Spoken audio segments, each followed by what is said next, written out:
पंतप्रधान नरेंद्र मोदी आज तिसऱ्यांदा पंतप्रधान पदाची शपथ घेणार आहेत. आज संध्याकाळी 6 वाजता राष्ट्रपती भवनात शपथविधी सोहळ्याला सुरुवात होईल. आणि आता ही थेट दृश्य नवी दिल्लीतनं अटल स्मृतीस्थळी नरेंद्र मोदी पोहोचलेत. आधी राजघाटावरती नरेंद्र मोदी गेले होते आणि तिथे राष्ट्रपिता महात्मा गांधीजी यांना अभिवादन केलं आणि आता अटल स्मृतीस्थळी अटल बिहारी वाजपेयी यांच्या स्मृतींना अभिवादन करण्यासाठी नरेंद्र मोदी पोहोचलेत. आज महत्त्वाचा दिवस आहे. आज तिसऱ्यांदा पंतप्रधान पदाची शपथ घेणार आहेत नरेंद्र मोदी आणि या अटल स्मृतीस्थळी मोदी समर्थक मोठ्या संख्येने जमलेले आहेत आणि मोदी मोदी अशा घोषणा देखील सुरू आहेत. आणि खरंच आज तसाच दिवस आहे, कारण सलग तिसऱ्यांदा पंतप्रधान पदाची शपथ घेणार आहेत नरेंद्र मोदी. आणि त्यापूर्वी सकाळी 7 वाजल्यापासून नरेंद्र मोदी सुरुवातीला राजघाट आणि आता अटल स्मृतीस्थळी दाखल झालेत आणि तिथे अटल बिहारी वाजपेयी यांच्या स्मृतींना अभिवादन करण्यासाठी आवर्जून नरेंद्र मोदी आलेत. अटल स्मृतीस्थळी नतमस्तक झालेत नरेंद्र मोदी आणि आता ते त्यांच्या समर्थकांना देखील हात उंचावून अभिवादन करतायत, कारण मोदी मोदी अशा घोषणा तिथे सुरू आहेत, जयघोष सुरू आहे. कारण आज तिसऱ्यांदा देशाचे पंतप्रधान बनणार आहेत आणि पंतप्रधान पदाची शपथ घेणार आहेत नरेंद्र मोदी. आणि त्यासाठी सकाळी राजघाट त्यानंतर आता अटल स्मृतीस्थळ या ठिकाणी नतमस्तक झालेत नरेंद्र मोदी. आणि आज संध्याकाळी राष्ट्रपती भवनात भव्य असा कार्यक्रम आयोजित करण्यात आला आहे, जिथे सलग तिसऱ्यांदा देशाच्या पंतप्रधान पदाची शपथ घेणार आहेत नरेंद्र मोदी. आणि अटल स्मृतीस्थळी सुद्धा मोठ्या संख्येने त्यांचे समर्थक जमलेले आहेत आणि त्यांना हात दाखवून अभिवादन केलंय नरेंद्र मोदींनी. आणि मोदी मोदी असा जयघोष सध्या अटल स्मृतीस्थळी सुद्धा सुरू आहे. आधी राजघाट, मग अटल स्मृतीस्थळ आणि त्यानंतर नॅशनल वॉर मेमोरियल या ठिकाणी जाऊन देखील शहीदांना सुद्धा अभिवादन करणार आहेत, श्रद्धांजली अर्पित करतील नरेंद्र मोदी.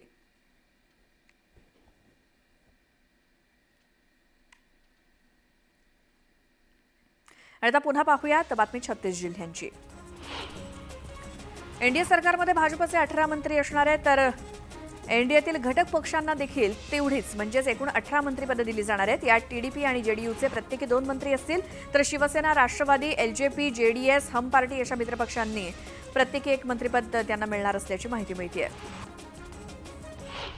शपथविधी सोहळ्यानिमित्तानं राजभवन परिसरात विमानांना हवेमध्ये घिरट्या घेण्यास बंदी असणार आहे. शपथविधीच्या पार्श्वभूमीवर दिल्लीमध्ये कलम 144 लागू करण्यात आलाय. मोदींच्या शपथविधीआधी नो फ्लाय झोन सुद्धा घोषित करण्यात आलाय.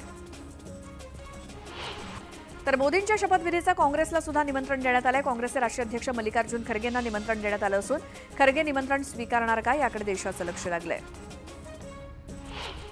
मे महिन्यात भारतानं 722 कोटी रुपयांचं सोनं खरेदी केलंय. सोनं खरेदी करण्यात भारत जगामध्ये 3ऱ्या क्रमांकाचा देश ठरलाय. महिन्याभरात 45.9 टन इतक्या सोन्याची खरेदी करण्यात आली. मे महिन्याप्रमाणे जून महिन्यात सुद्धा लग्नाचा धूमधडाका असून या लग्नसराईच्या खरेदीसाठी बाजारपेठांमध्ये होणारी गर्दी सुद्धा कायम आहे. सोन्याच्या भावानं 72,000चा पल्ला गाठून सराफा बाजारात तेजीत आहे. ठाण्यातील विविध भागामध्ये पावसाला सुरुवात झाली. अनेक दिवसांपासून शहरामध्ये 40 अंशांहून अधिक तापमान असलेल्या ठाण्यामध्ये पावसामुळे अचानक गारवा पसरलाय, त्यामुळे ठाणेकर सुखावले. मुंबई अहमदाबाद रस्ता नायगावजवळ खचलाय, त्यामुळे नायगाव भाईंदर दरम्यान वाहनं अडकली असून दोन्ही बाजूची वाहतूक बंद आहे. मुंबईच्या अनेक भागात मुसळधार पाऊस झालाय. दहिसर, बोरिवली, कांदिवली, मालाड, गोरेगाव आणि जोगेश्वरीत पावसाच्या सरी बरसल्यामुळे नागरिकांना उकाड्यापासून दिलासा मिळालाय. गोंदिया शहराला वादळी वाऱ्यासह जोरदार पावसाचा तडाखा बसला आणि गोरेलाल चौक, अंडरग्राउंड तसंच सिव्हिल लाईन, कुडवा चौक, मामा चौक, रामनगर या परिसरात अनेक ठिकाणी झाडांची पडझड झाली आहे, तर घरांवरचे पत्रे सुद्धा उडालेत.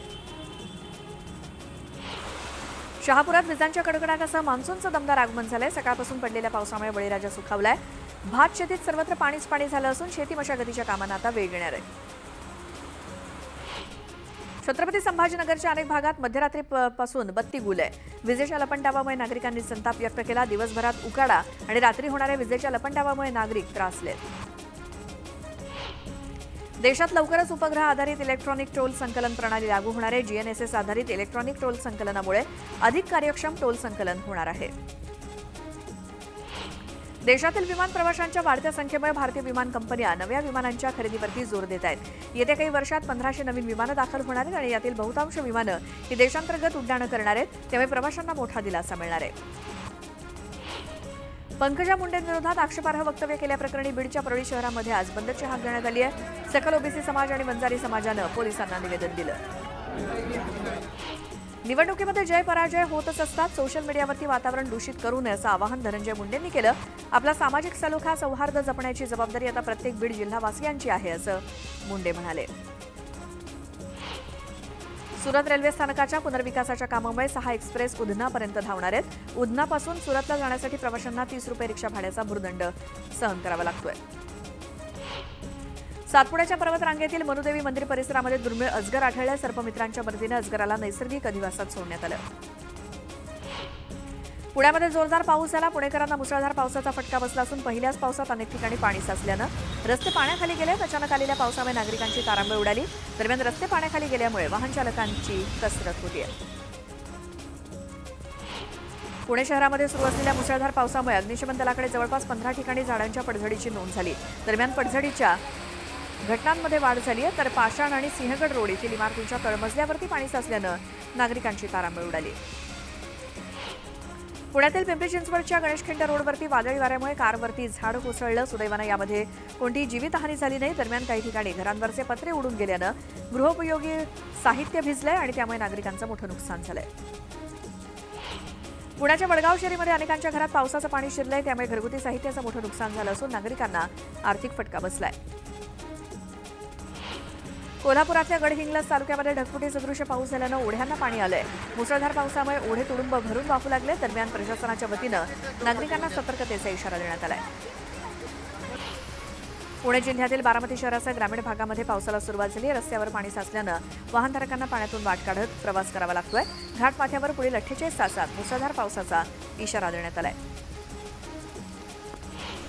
पुणे जिल्ह्याच्या शिरूर तालुक्यातील सणसवाडी परिसराला पावसानं झोडपलं। सलग तिसऱ्या दिवशी झालेल्या मुसळधार पावसानं रस्त्यांना नदीचं स्वरूप आलंय। मुंबई गोवा हायवेवरती दरड कोसळली। नडगाव परिसरामध्ये दरडीचा भाग कोसळला असून याचा वाहतुकीवरती परिणाम झालाय। पावसाची संततधार आणि झिरपलेली माती यामुळे ही दुर्घटना घडली आहे। पावसामुळे सिंधुदुर्ग जिल्ह्यातल्या कुडाळ शहरातील जनजीवन विस्कळीत झालंय। मुसळधार पावसामुळे रस्त्यावरती पाणी आल्यानं वाहतुकीत अडथळा निर्माण झाला असून नागरिक आणि विद्यार्थ्यांची गैरसोय होते। दरम्यान नालेसफाई न झाल्यामुळे रस्त्यावर पाणी आल्याचा आरोप नागरिक करत आहेत। रत्नागिरी जिल्ह्यातील दापोली आणि मंडणगड तालुक्यात गेल्या 2 दिवसांपासून पाऊस बरसतोय। पावसामुळे बळीराजा सुखावलाय। उकाड्यापासून हैराण असलेल्या नागरिकांना सुद्धा दिलासा मिळालाय। सिंधुदुर्ग जिल्ह्याला मुसळधार पावसाचा इशारा देण्यात आलाय। जिल्ह्यात अनेक ठिकाणी पावसाला सुरुवात झालेली आहे। वैभववाडी, कणकवली, कुडाळ, सावंतवाडी आणि दोडामार्ग या सह्याद्री पट्ट्यातील तालुक्यात पावसाचा जोर असून देवगड, मालवण आणि वेंगुर्ल्यातील किनारपट्टी भागात काळोख दाटलाय। त्यामुळे सिंधुदुर्ग जिल्ह्यात रविवारी रेड अलर्ट जारी करण्यात आलाय। देवेंद्र फडणवीसांनी उपमुख्यमंत्रीपद सोडण्याच्या बातमीमुळे खळबळ माजली आणि त्यामुळे दिल्ली दौऱ्यानंतर पुन्हा एकदा फडणवीस ऍक्शन मोडमध्ये आलेत। मी पळणारा नाही तर लढणारा नेता असं म्हणत त्यांनी विरोधकांना टोला लगावला आणि पराभवाचा खापर एकमेकांवरती फोडणं बंद करा, उडीदुडी काढणं बंद करा अशी तंबीच आता फडणवीसांनी दिली आहे। मुंबईत भाजप आमदारांची बैठक पार पडली। या बैठकीनंतर उपमुख्यमंत्री देवेंद्र फडणवीस यांनी भाष्य करत विरोधकांवरती निशाणा साधला। पडलेले किल्ले पुन्हा जिंकणार असून महाराष्ट्राची ब्लूप्रिंट तयार करू असं ते म्हणाले आणि यावेळी त्यांनी ठाकरे गटावर निशाणा साधला। ठाण्यापासून कोकणापर्यंत उबाठाला जागा मिळाल्या नसून केवळ विशिष्ट समाजाच्या मतांवरती ते निवडून आल्याचं फडणवीस म्हणाले। राहुल गांधी यांना लोकसभेतील विरोधी पक्षनेते बनवण्याची मागणी करण्यात आली। काँग्रेस कार्यकारिणीच्या बैठकीत ही मागणी झाली अशी माहिती सूत्रांनी दिली आहे। राहुल गांधी यांच्याकडे मोठी जबाबदारी सोपवण्यात येणार आहे। राज्यात काँग्रेसला मिळालेलं यश हे राज्यातील नेत्यांच्या एकत्रित मेहनतीचं फळ असल्याचं विजय वडेट्टीवार म्हणालेत। तर महाविकास आघाडीच्या नेत्यांनी मेहनत घेतली त्यामुळे हे यश मिळाल्याचं त्यांनी म्हटलं। तसंच देवेंद्र फडणवीस यांनी सरकारमध्ये राहावं म्हणजे जसा लोकसभेला त्यांचा पराभव करता आला तसा पुढच्या निवडणुकीत सुद्धा पराभव करता येईल असा टोला वडेट्टीवारांनी लगावला। लोकसभा निकालावरती आशिष शेलारांनी प्रतिक्रिया दिली। निकाल आमच्यासाठी समाधानकारक नाही असं शेलार म्हणालेत। तर शरद पवारांसाठी देखील हा अनपेक्षित निकाल आहे। त्यांनाही वाटत नव्हतं आपल्याला 4 पेक्षा अधिक जागा निवडून येतील असं म्हणत भाजपचे नेते आशिष शेलारांनी पवारांना टोला लगावला। राज्याच्या राजकीय वातावरणामध्ये बदल झाल्याचा फटका भाजपला राज्यामध्ये बसला असल्याचं वक्तव्य रावसाहेब दानवेंनी केलं. निवडणुकीत भाजपला हवं तसं यश मिळालं नाही, त्यामुळे कार्यकर्ते खचून गेल्याचं दिसतंय. त्यामुळेच त्यांना अपयशातून बाहेर काढण्यासाठी मतदारसंघाचा दौरा सुरू केल्याचं दानवे म्हणाले. लोकसभा निकालानंतर अजित पवारांच्या राष्ट्रवादीतील काही आमदार पवारांच्या पक्षामध्ये जाणार असल्याच्या चर्चा सध्या सुरू आहेत. यावरती आमदार सुनील शेळके यांनी स्पष्टीकरण दिलंय. माझा काही स्वार्थ असेल तरच मी अजित पवारांना सोडून जाऊ शकतो, मात्र सध्या माझ्यापुढे कोणताही स्वार्थ नाही, त्यामुळे मी अजित पवारांची साथ सोडणार नाही, असं सुनील शेळके म्हणाले. अहमदनगर लोकसभा मतदारसंघातील नवनिर्वाचित खासदार निलेश लंके यांनी शरद पवारांची भेट घेतली. शरद पवारांनी दाखवलेल्या विश्वासामुळेच हे शक्य झालं, असं खासदार लंके म्हणाले. पंतप्रधान नरेंद्र मोदींचा शपथविधी हा विकसित भारताचा शपथविधी असून शपथविधी होत असताना सर्वच विधानसभा मतदारसंघामध्ये जल्लोष केला जाणार असून सर्व आमदार उपस्थित राहणार आहेत, अशी माहिती भाजप प्रदेशाध्यक्ष चंद्रशेखर बावनकुळे यांनी दिली. तर मंत्रिपद हे मेरिटप्रमाणे दिलं जाईल आणि याचा निर्णय मुख्यमंत्री एकनाथ शिंदे घेतील, असं स्पष्टीकरण नवनिर्वाचित खासदार श्रीकांत शिंदेंनी दिलं. नव्या सरकारमध्ये शिवसेनेला मंत्रिपद द्यावं अशी मागणी काही नेत्यांकडून करण्यात आली, मात्र आपल्याला मंत्रिपदात रस नसल्याचं श्रीकांत शिंदेंनी स्पष्ट केलं. सांगलीत झालेल्या मुसळधार पावसानं पुलावरून मोठ्या प्रमाणात पाणी गेल्यानं आजूबाजूचा भराव खचलाय, त्यामुळे पलूस सांगली मार्गावरील वाहतूक बंद झाली आहे. सध्या पुलावरती पोलीस प्रशासनाकडून बंदोबस्त आहे. पलूसकडे जाणारी आणि सांगलीकडे येणारी वाहतूक आष्टा आणि तासगाव मार्गावरून वळवण्यात आली आहे. मुंबईला पाणीपुरवठा करणारा शहापूर तालुका तहानलेला आहे. घोटभर पाण्यासाठी महिलांना डोक्यावर 3-3 हंडे घेऊन जीवघेणा प्रवास करावा लागतो आणि पाण्यासाठी महिलांना 4 ते 5 किलोमीटर पायपीट करावी लागते. मात्र याकडे सरकार दुर्लक्ष करत असल्यामुळे नागरिकांनी नाराजी व्यक्त केली. वाशिम शहरातील व्यापाऱ्याला शनिवारी रात्री एका टोळक्याकडून मारहाण करण्यात आली. याच्या निषेधार्थ व्यापाऱ्यांनी बाजारपेठ बंद ठेवत ठिय्या आंदोलन केलं. पोलिसांनी तक्रार दाखल करून घेण्यास टाळाटाळ केल्यानं व्यापाऱ्यांनी संताप व्यक्त केला. मध्य रेल्वे मार्गावर अभियांत्रिकी आणि देखभालीची कामं पूर्ण करण्यासाठी रविवारी सकाळी 11:30 ते दुपारी 3 वाजेपर्यंत सीएसएमटी ते विद्याविहार दरम्यान अप आणि डाऊन धीम्या मार्गावर मेगा ब्लॉक घेण्यात येणार आहे. तर सीएसएमटी ते चुनाभट्टी वांद्रे डाऊन हार्बर मार्गावर सकाळी 11:40 पासून ते दुपारी 4:40 पर्यंत आणि चुनाभट्टी ते वांद्रे सीएसएमटी अप हार्बर मार्गावरती सकाळी 11:10 पासून ते दुपारी 4:10 पर्यंत ब्लॉक असेल. मुंबईवरून पनवेल मार्गे लोकल ट्रेननं कर्जतला पोहोचण्याच्या दृष्टीनं बनवण्यात येत असलेल्या या रेल्वे मार्गावरील सर्वात आव्हानात्मक आणि महत्त्वाचा टप्पा असलेल्या वावरले बोगद्याचं काम पूर्ण झाले आणि हा बोगदा जून अखेरपर्यंत तयार होणार होता. मात्र मुंबई रेल्वे विकास मंडळाच्या काटेकोर नियोजनामुळे हे काम मुदतीआधीच पूर्ण झालंय. सांगलीच्या मिरज येथे बनावट नोटांचा कारखाना उद्ध्वस्त करण्यात आला. 1,90,000 बनावट नोटांसह नोटा छापण्याची 2 लाखांची मशीन असा 3,90,000 रुपयांचा मुद्देमाल सांगली पोलिसांनी हस्तगत केलाय. तसंच बनावट नोटांची छपाई करणाऱ्या अहमद शेख या इसमाला पोलिसांनी ताब्यात घेतलं. प्रेम प्रकरणात दगा दिल्यानं प्रियकराच्या विरोधात तक्रार करण्यासाठी गेलेल्या तरुणीकडे चक्क उपविभागीय पोलीस अधिकाऱ्यानंच शरीर सुखाची मागणी केली. भंडाऱ्यात ही घटना घडली असून या प्रकरणी पोलीस अधिकाऱ्याविरोधात भंडारा पोलीस ठाण्यात गुन्हा दाखल झालाय. नागपुरात भरधाव कारनं रिक्षाला धडक दिल्यानं भीषण अपघात झाला. या अपघातात रिक्षामधील प्रवासी जखमी झालेत. त्यांच्यावर रुग्णालयात उपचार सुरू आहेत. बदलापूर अंबरनाथ रोडवरील ग्रामीण रुग्णालयासमोर कारनं दुचाकीला धडक दिल्यानं दुचाकीवरील 2 जण गंभीर जखमी झाले असून जखमींवर रुग्णालयात उपचार सुरू आहेत. तर अपघातामध्ये दोन्ही वाहनांचं मोठं नुकसान झालंय.